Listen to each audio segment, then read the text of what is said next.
There are small moments in life that can tear away every layer of pretense, and that night, under the dim golden lights of a luxury restaurant, I knew that moment had come.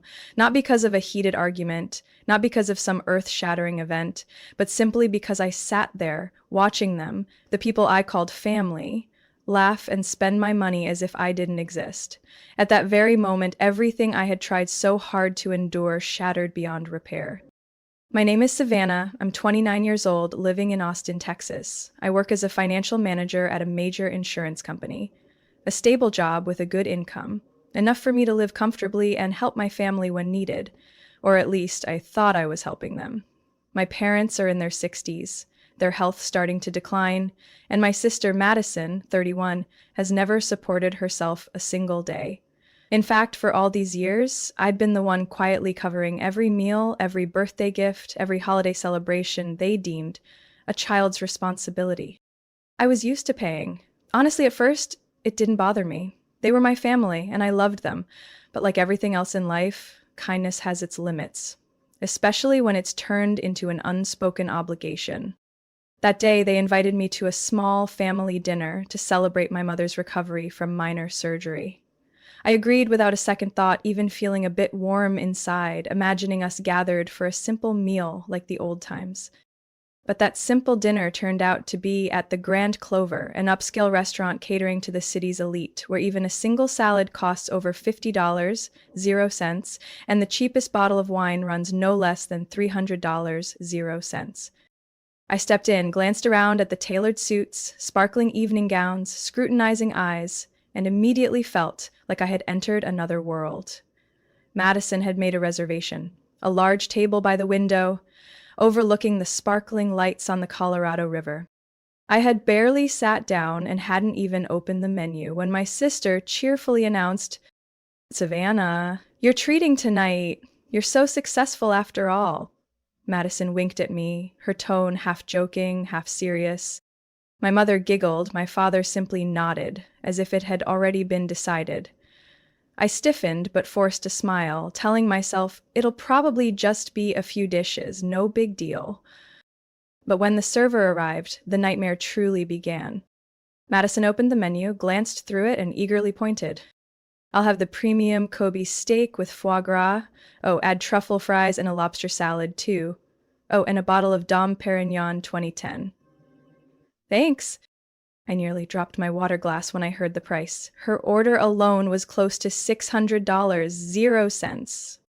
My mother chimed in immediately without a hint of hesitation.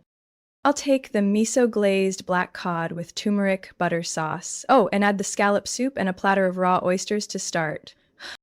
My father, who always claimed to be picky about food, leisurely ordered the whole Canadian lobster listed as market price, which meant it varied but was certainly no less than $350, 0 cents. I sat there, fists clenched under the table, trying to swallow the anger rising in my throat. Meanwhile, they laughed and chatted, debating which dessert to add, as if this whole dinner wasn't anything out of the ordinary. "Savannah, pick something too," Madison nudged my arm playfully, her eyes mischievous. "Don't be too stingy." I reluctantly ordered a small salad, the only thing remotely affordable on that gold-plated menu. But the moment I closed the menu, Madison burst into laughter and turned to our parents. Typical baby of the family, more worried about her wallet than about enjoying life. Lucky she has us to spend for her. The three of them roared with laughter, their voices echoing through the elegant room, drawing irritated glances from nearby tables. I sat frozen, my cheeks burning, a storm raging inside me. I was used to jokes like that, but tonight somehow they felt like razor-sharp knives stabbing straight into my dignity. No one asked whether I agreed. No one cared if I wanted to pay for these extravagant meals. They just assumed, "Savannah will handle it." And it didn't stop there. Madison also ordered a serving of smoked Norwegian salmon for fun and suggested bringing out a platter of imported cheese to enjoy while waiting for the main course. I sneaked a glance at the preliminary bill the server quietly placed on the table. It was already close to $1,800, 0 cents. And the main dishes hadn't even arrived. I sat there, forcing a strained smile, while inside me a storm was brewing. Part of me screamed to stand up, slam the bill down, and walk out. but another part clung desperately to the last shreds of patience. I clenched my hands tightly. I knew that if I didn't act, tonight would end like every other night. I would quietly pay, they would cheerfully leave, and I would once again carry the weight of silent resentment. But this time would be different. Just as I was calming myself, Madison, as if not yet satisfied, laughed loudly, raised her sparkling wine glass high, and shouted across the crowded restaurant. Hey everyone! Don't forget, Savannah, the family's glorious wallet, is treating us all tonight. The entire dining room turned to look. A few polite guests pretended not to hear. Others, especially those near the windows, giggled quietly, their eyes filled with a mix of pity and amusement. My whole body froze, my heart pounding so violently it felt like it would burst from my chest. My father, Robert, let out a dry chuckle, raising his glass approvingly. My mother, Carol, shook her head with a mocking laugh. What a wonderful daughter. So smart, knows how to make money, and even better, knows how to spend it on family, too. Madison added, half joking, half sharp like a knife. If it weren't for Savannah, we'd probably all starve. Thank goodness we have her as our personal bank. Their laughter roared again, echoing through the restaurant like hammers pounding against my self-respect. I gripped the tablecloth tightly, my nails digging deep into the fabric. I said nothing, not because I didn't know what to say, but because I knew any word from me would be twisted into "Savannah is too sensitive" or "You can't take a joke." They were always like that, pushing me to the breaking point and then blaming me for feeling hurt. I pressed my lips tightly together, staring fixedly at the water glass in front of me, desperately trying to suppress the rage roaring inside. But Madison wasn't done yet. She picked up the menu, pretended to flip through it, then turned to me, eyes gleaming. Hey, Savannah, what do you think about ordering a bottle of Louis XVIII? It's only, she skimmed down the price line, around $4,500. 0 cents. That's nothing for you. My parents burst into laughter, slapping each other on the back as if they had just witnessed the joke of the century. Meanwhile, I sat there, feeling the blood drain from my face. None of them realized, or maybe they just pretended not to, that every laugh they let out was another deep gash into my heart. Every mocking word was another slash, destroying the remnants of respect I had once held for them. I turned to look at Madison. Her face, with that arrogant smile and defiant glint in her eye, made one thing clear to me. To them, I was never Savannah, a daughter, a sister, but merely a walking wallet, a living credit card. Not a single one of them asked, "Is Savannah okay? Do you want to? Would it bother you to cover tonight?" No, all they cared about was how much they could drain from this wallet before it ran dry. I took a deep breath, trying to swallow the bitter lump in my throat. If I stood up now, I would be the selfish one. If I reacted, I would be the one who can't take a joke. If I stayed silent, I would keep being the smiling wallet. I chose silence. But it wasn't surrender. It was preparation. I clenched my hands tightly under the table, silently promising myself, there will be no next time. The food started to arrive. The table overflowed with lobster, foie gras, Kobe beef, and sparkling wine in crystal glasses. Madison cheerfully posted an Instagram story captioned, "Royal Dinner." Thanks to our national treasure, Savannah. Her phone screen flashed in front of me like a slap in the face.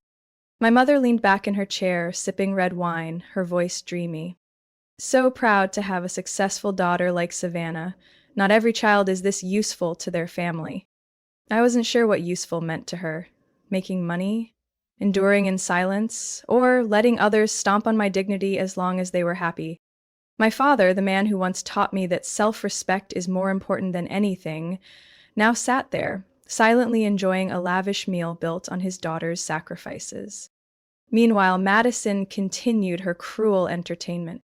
"You know, Sav," she said loudly enough for nearby tables to hear, "if you dropped dead, we'd probably have to start a GoFundMe."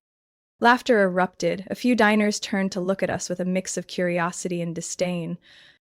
I couldn't remember the last time I felt so small, so humiliated. Maybe when I was 14, teased by classmates in the schoolyard. But back then, I could run away. Now I sat there among my own family, stripped of every shred of dignity without mercy. A polite server approached, quietly setting another bottle of wine on the table, along with a warm wish. Hope you all have a wonderful evening. I looked up, straight into his eyes, and realized I was sitting in a luxury restaurant surrounded by strangers, and those strangers were my family. My heart went cold as if someone had plunged it into ice water. I smiled, a very soft, very calm smile. If they saw me only as a wallet, so be it. Tonight, this wallet would do something they would never expect. And after so many years, I felt a strange, profound peace settle inside me. I sat still amid the laughter and clinking of silverware, my heart beating slow and heavy in my chest. With every second that passed, my patience stretched thinner and thinner, ready to snap. No more hesitation, no more hoping, nothing left to lose. I lowered my head slightly, pulling my phone from my purse. The screen's glow pierced the restaurant's soft lighting, but no one noticed. Madison was busy filming her lobster. My parents were too absorbed with their newly opened bottle. They were busy indulging while I was busy leaving. I scrolled through my contacts and found the familiar name, Brandon Cole, my trusted business partner and my best friend for the past 7 years. Brandon wasn't just great at business, he had deep connections in Austin's upscale dining scene. Partly thanks to him, I had successfully invested in the Gardenia restaurant chain last year. The phone barely rang 3 times before Brandon picked up. Hey Savannah, what's going on? I turned slightly inward toward the table, keeping my voice low. Brandon, I need a small favor. You still know the manager at the Grand Clover? Brandon chuckled. Jordan? Of course. He still owes me a fancy dinner. Why? I glanced at the lavish table before me, my eyes turning colder. I need Jordan's help. I'm about to leave, and I need to make sure the restaurant doesn't hassle me. As for the bill, I stifled a laugh. Let my family figure that out themselves. There was a brief pause on the other end, then Brandon burst out laughing. Finally blowing up, huh? All right, Savannah, just go. I'll tell Jordan to handle it. No one's gonna touch you. I took a deep breath, cold air filling my lungs. Everything suddenly felt lighter. Thanks, Brandon, I owe you. You owe me a bunch already, he joked. But I'll consider this a gift. Go, let them deal with the fallout. I ended the call. My hand still gripped the phone, but my heartbeat had settled. No more trembling, no more hesitation. I stood up slowly, the leather chair creaking just enough for Madison to lift her head and frown. Savannah, where are you going? Dessert hasn't even arrived yet. I pushed the chair back into the table, smiling, a strangely sweet smile. Just wait. You'll find out soon enough. Madison raised an eyebrow, laughing like I had told a bad joke. Throwing a tantrum again? Such a crybaby. My father shot me a glance, irritation flashing briefly across his face. Savannah, don't make a scene, sit down. My mother simply shook her head and turned away, as if I were nothing more than an embarrassment. I looked at each of their familiar faces, Madison, my mother, my father, for the last time. No more anger, no more regret.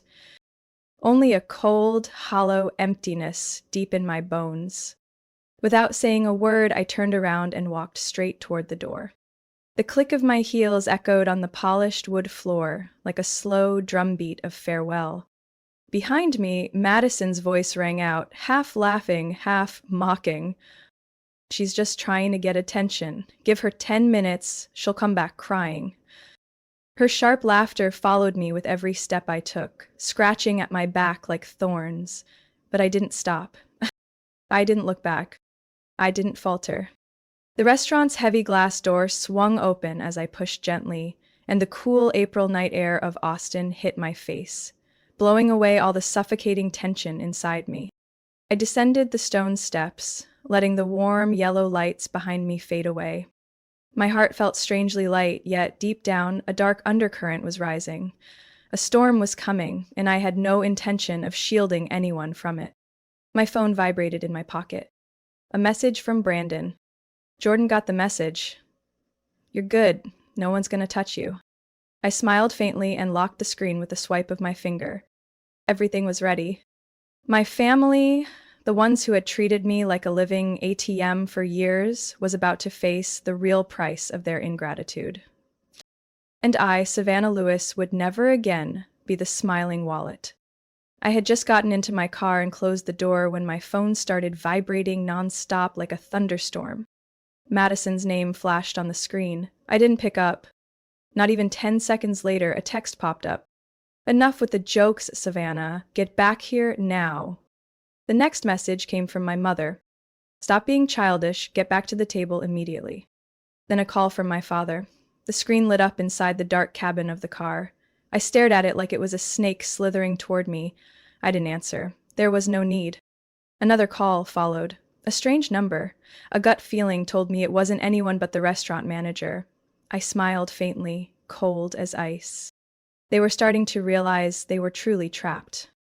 I started the car and turned on some soft music to drown out the relentless ringing. But less than 2 minutes later, the phone buzzed violently again. A furious text from Madison appeared. Are you insane? The restaurant's demanding payment, and the bill is already over $2,200.00. You're gonna leave the whole family humiliated here? I leaned my head back against the seat, closed my eyes, and savored the brief peace blooming in my heart, the kind I hadn't felt for years because of these people. The phone rang, Madison again. I sighed and decided to pick up, just to hear them squirm. Savannah, Madison shrieked the moment I answered. What the hell are you doing? We can't pay this bill. The restaurant says if we don't pay, in 15 minutes they'll call the cops. Her voice was sharp with fear, a far cry from the arrogant tone she had when ordering without restraint earlier. I kept my voice calm. Whoever orders pays. Isn't that fair? Have you lost your mind? This is your family, Madison screamed.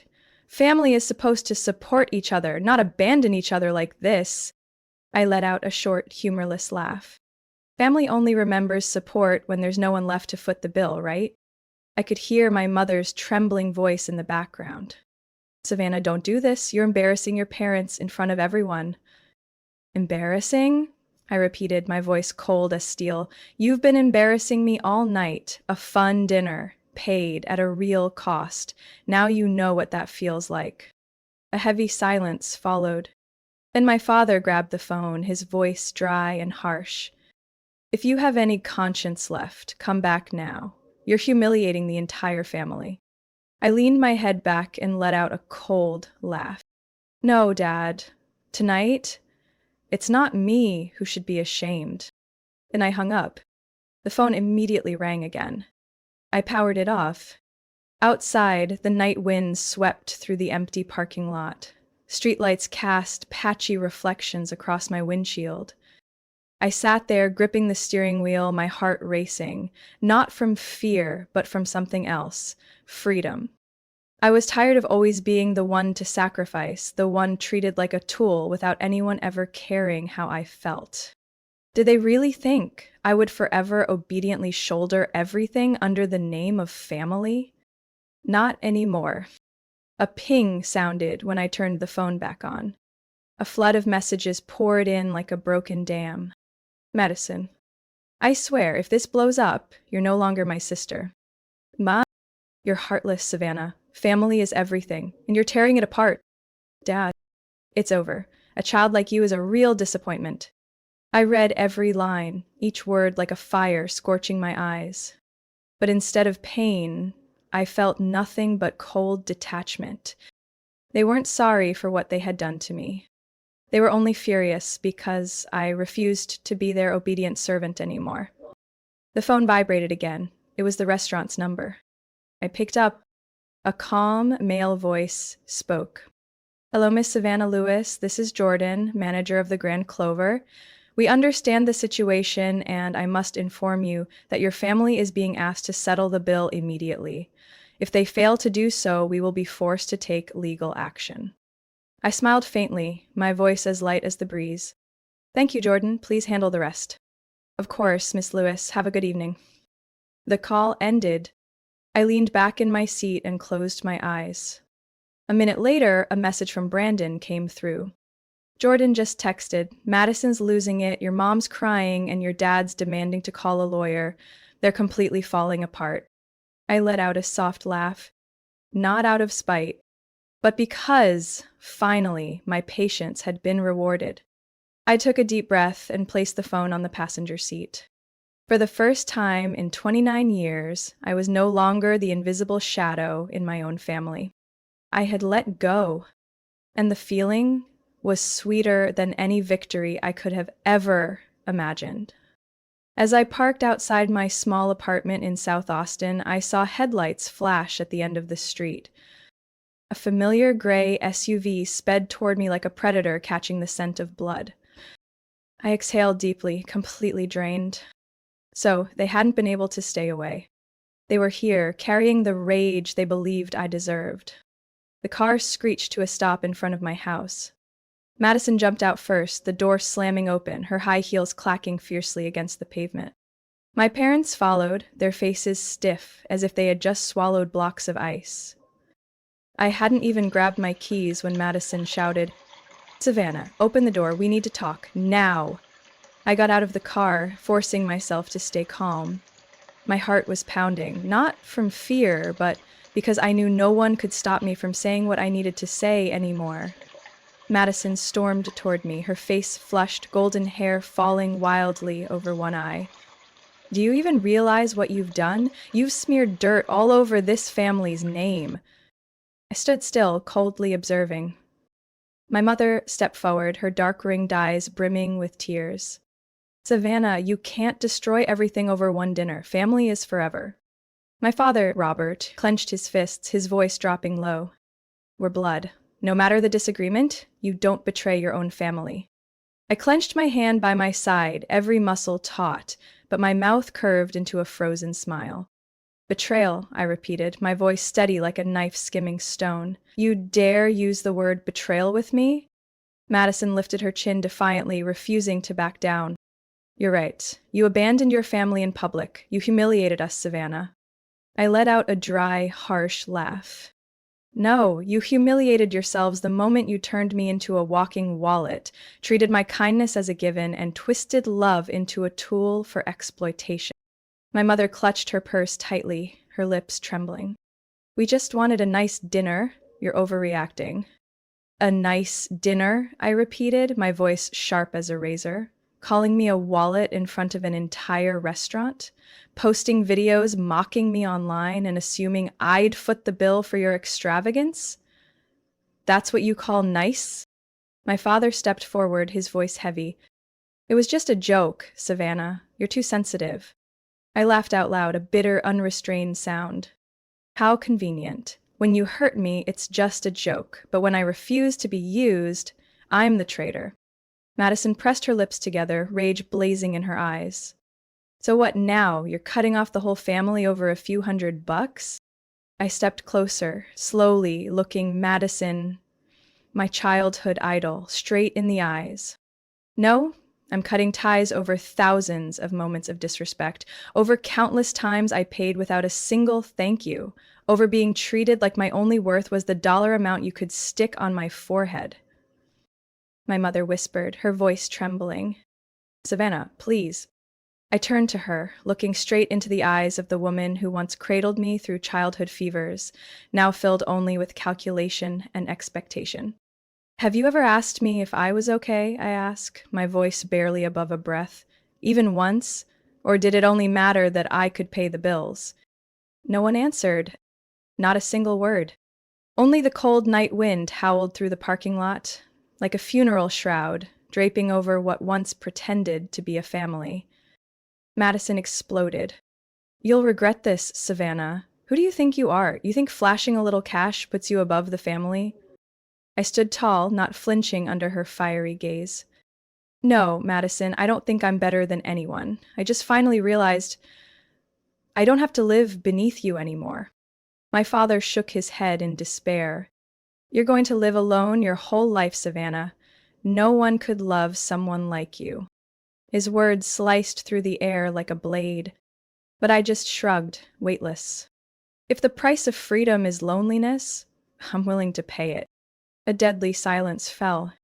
My mother buried her face in her hands, sobbing. Madison turned away angrily, kicking hard at the back bumper of my car. My father gripped his wallet strap tightly, his face dark as a brewing storm. I opened my front door, turned back, and looked at them one last time. "You can leave now. I'm not here to save anyone anymore." And I slammed the door in their faces. Knocking, begging, cursing, all echoed outside. I leaned against the cold door, eyes closed, exhaling a long, heavy breath that seemed to unload decades of burden. No more Savannah the wallet. No more Savannah the burden bearer. Only me. And silence. I thought everything would end once that door slammed shut. I thought they would give up, retreat, and stew in their consequences. I was wrong.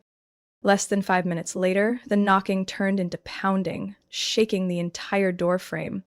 Then Madison's shrill voice cut through the night, sharp as metal scraping concrete. "Savannah, open the door. I'm not done with you." I stood still in the darkness, unmoving. My heart was ice. Behind Madison, I heard my mother's sobs and my father's angry shouts, but Madison never wavered. The pounding grew harder, each hit more vicious. "You think this is over? You'll pay for this, Savannah, I swear." I closed my eyes, not from fear, but from a crushing wave of disappointment. Years of love, patience, sacrifice, and this was my reward? A poisonous threat from someone I once admired. Madison didn't stop. Her voice cracked and seethed with hatred. "I'm not going to let you destroy this family and walk away like nothing happened. You'll see. You'll see exactly what happens when you defy us." I took a step back, pressing my back against the wall, my fists clenched until my knuckles turned white. Each word from Madison felt like a nail hammered into my chest, cold, sharp, merciless. My mother tried to intervene, her voice hoarse. "Madison, stop it, let's go home." But Madison shoved the plea aside, screeching, "No, she needs to learn. No one in this family gets to betray their blood." I pressed my lips tightly together, my mind spinning amid the shouting. Then suddenly the doorknob rattled. Madison was trying to force it open. I strode toward the door, slammed my palm against the wood, and barked, each word like a hammer blow. "Leave before I call the police." For a moment there was stunned silence outside. Then Madison sneered, her laugh distorted with rage. "Well done, Savannah, really. But don't think for a second you're getting off easy. Just wait." Heavy footsteps pounded down the steps, the car engine roared to life, and they sped off, leaving the night in heavy, suffocating silence. I slid down the wall, collapsing onto the cold floor. My breath came in ragged gasps, a dull, aching pain twisting in my chest. Not from fear, but from bitter sorrow. I had known Madison wouldn't let go easily, but I never imagined she would hate me so much, just because I refused to stay their milk cow any longer. A ding broke the silence, a message. I picked up my phone, with a hand gone icy. "Madison, you brought this on yourself. Don't blame anyone when everyone turns their back on you." Another message followed, from my father. "Go ahead, Savannah, but remember this, one day when you need family, there won't be anyone there for you." I stared at the screen, feeling like I was looking into another world, a world where I no longer had a place, no love, only rejection and hatred. I set the phone down on the table, my heart hollow. Still, I didn't regret it. I would rather be alone than imprisoned in a rotten version of family, where love only existed as long as I was useful. I stood up, poured myself a glass of water, each movement slow and heavy. Outside the window, the night wind tore through the dark trees, howling like a warning. I knew Madison wouldn't stop here. I knew the real battle had just begun. But I was ready. I would no longer be the naive Savannah everyone could trample. Never again. The next morning, when the first rays of sunlight pierced through the curtains, I woke up with a strange feeling. Light, but hollow. The phone still lay face down on the table. I didn't need to check it to know it was flooded with missed calls and messages. My family had never been ones to back down easily. But I would not fall. I made a cup of coffee and sat by the kitchen table, looking out at the small, sunny yard. Peace. The kind of feeling that had been a rare luxury for so many years slowly seeped into every breath. I picked up the phone, not out of curiosity, but because I had made up my mind. As expected, the messages poured in. Madison, I warned you. Don't say I didn't. Mum, are you even our Savannah anymore? Dad, you've erased yourself from this family. We have nothing left to say to you. I read each line, emotionless. Where once these words would have shattered my heart, now they bounced off the cold, hardened wall I had built. I understood clearly now. It was never just about money. It was about the lack of respect, about the way they always minimized my existence and my feelings, about how they only valued me when I could offer them something. They had never truly loved me, only loved what I could provide. The coffee cooled in my hands as I opened my contacts and scrolled to the family group chat. Lewis family. I didn't hesitate. I pressed and held, selected leave group. The screen popped up. Are you sure you want to leave this conversation? I hit confirm. A second later, my name vanished from the list. No more Savannah the wallet. No more Savannah the fixer. No more Savannah the smiling ATM they had grown so used to. Only Savannah, the real person, free and finally putting herself first. I kept going. Opened my contacts list. Madison, Carol, Mom, Robert, Dad. Their names popped up one by one. I selected block contact for each. No hesitation, no regret. Every confirmation felt like removing another chain that had bound me for far too long. I looked up at the clock on the wall, 9:17 a.m. A normal morning in Austin, but for me, it was the moment of rebirth. Another notification flashed on my screen. An email from Madison. If you think you can walk away without paying for it, you're wrong. Family doesn't forgive betrayal. Remember that. I laughed, a short, decisive sound. Betrayal? No, I had simply refused to remain a victim. I deleted the email without even reading the rest. The next step. I opened my bank contact list, checking every joint account I had once been forced to co-sign for the family. The old accounts Madison and my parents still occasionally dipped into. 30 minutes later, my name had been removed from every secondary account. I added new two-factor authentication security to my personal accounts. Cutting every last tie, I leaned back in my chair, feeling a surge of freedom flood through me like a river after a long, brutal drought. For the first time in my adult life, I owed them nothing. No money, no duty, not even forgiveness. Stepping onto the balcony, I lifted my head and took a deep breath, letting the warm morning sun soak into every fiber of my being. The Austin sky was brilliantly blue, as if the universe itself was celebrating my liberation. Beneath my feet, the road stretched wide and open, no one blocking my way, no one holding the reins to my life anymore. I would walk my own path, even if it meant walking alone. Freedom was worth every ounce of loneliness. I smiled, a smile meant for no one else but myself. Savannah Lewis, 29 years old, had finally chosen herself. That afternoon, after so many years, I allowed myself not to check my phone constantly, no longer worrying about who might need something from me, no longer dreading a sudden text dragging me back into some self-imposed family duty, no longer feeling pressured to rescue people who had always treated my sacrifices as an obligation. I sat on the old rocking chair out on the balcony, an iced tea in hand, watching the brilliant sunshine glide across the red brick floor. The breeze carried the scent of freshly cut grass from the neighbor's yard, the warm smell of asphalt rising from the street. Everything felt overwhelmingly peaceful. I knew clearly, from now on, the road ahead would be quieter. No more sudden calls demanding money.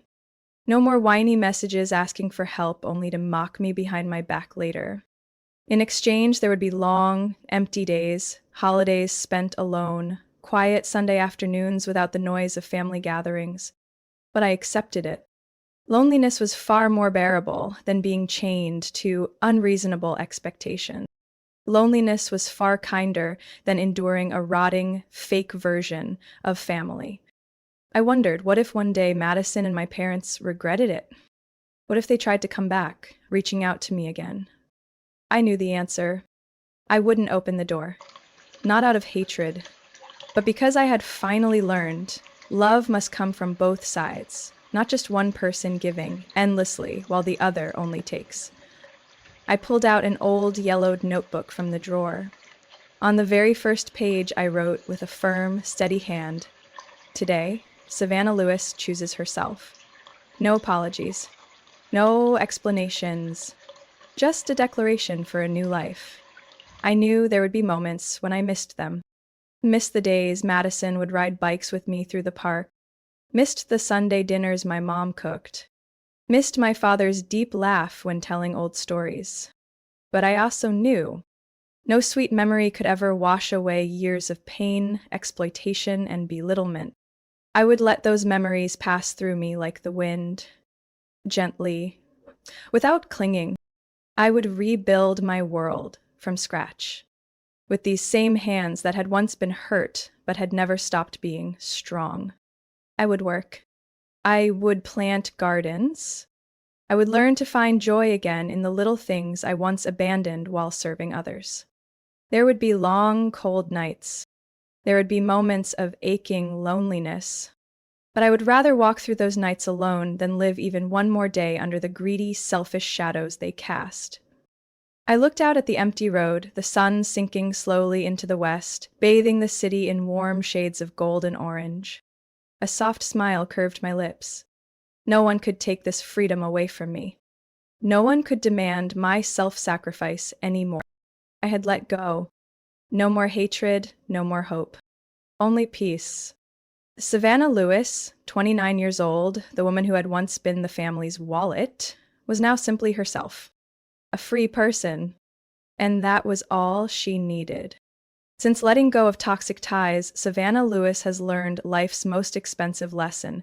True freedom doesn't come from pleasing others, but from daring to put herself first. She accepted loneliness in exchange for genuine peace. No longer a shadow carrying the family's burdens, Savannah is building a new life, resilient, independent, and full of self-respect. Even though the road ahead will have its challenges, she knows she will never again trade her freedom for anyone's unreasonable demands. What do you think about Savannah's decision? Was she right to protect herself instead of continuing to sacrifice unconditionally? Share your thoughts in the comments below. And don't forget to follow the channel for more heartfelt family stories.